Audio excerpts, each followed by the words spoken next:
In supporting this industry, we really have to work on every front. We have to be, supporting and providing incentives on the research side, but we've got to make sure that the infrastructure's there, to support the growing demand for battery electric vehicles, some of the plug-ins.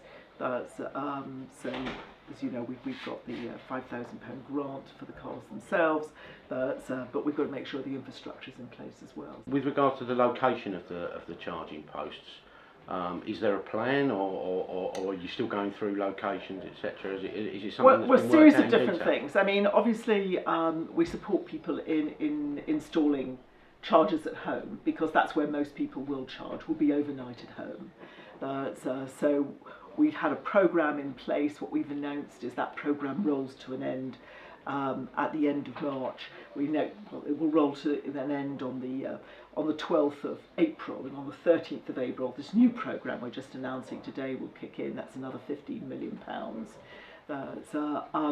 We have previously capped our grants at £900. We're bringing that down to £700 because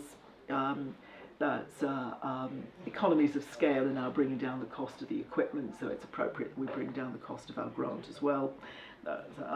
So we need to keep supporting that, but we're also conscious, particularly people buying an electric vehicle tend to have range anxiety, so they want to know that there are public charging points available to them. Also, if they're making longer journeys, they need public charging points as well.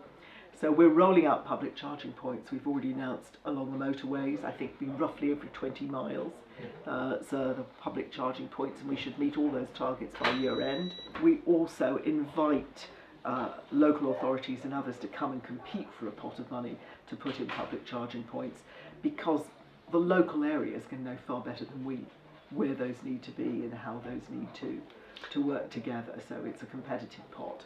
Out of our 500 million, we've got a lot of pots. We previously announced a programme that ties into all of this, which is £35 million for local authorities and others similar to come to us, cities essentially, to come to us and say, we'd like to put a much more comprehensive programme together to encourage the take-up of ultra-low emission vehicles. And within that, there may well be plans around how they're going to put in charge points in residential areas. It may be other kinds of incentives to people. Maybe there's a parking incentive. They may have a whole variety of plans, and we're starting to get the bids in now for that competition. So we have to fire on a whole lot of fronts.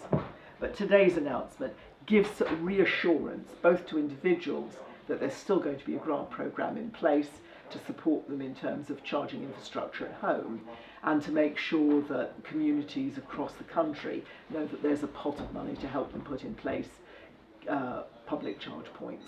And then we've got the 9 million, which will help us, amongst other things, make sure that we've got good schemes in place for the maintenance of those points. We need to achieve interoperability. Some of the charge points are not fully interoperable, and that doesn't make any sense, so will help us achieve those goals. Most of the public charge points are going to be rapid chargers. You don't want to have a situation where if you've got it in sort of the main parking lot, for your town, you can have a car sitting there for 7 or 8 hours. I mean, that's not what you have in mind. What you want is a rapid charger there. In the early days, when not many people were driving these vehicles around, so you didn't worry so much about, would there be a queue of people waiting? But now, as we start to see the take-up of the cars, I'm beginning to get feedback that there are queues at some of these chargers, so that's obviously not where we want to be. Even when they're not being used, they do provide that kind of reassurance that there is a place to go, so that, if you're going to need to charge before you get back home, you can do it. And it sort of, so they tackle a range anxiety problem as well, even for people who may not in fact use them. I think the Go Ultra Low campaign has been a brilliant campaign. I mean, it's 7 manufacturers plus the department. And the work that it's done over this last year, I think, has been doing a lot of myth busting. So that, I talked to people a year ago and they seemed to think an electric vehicle was some variation on a milk float.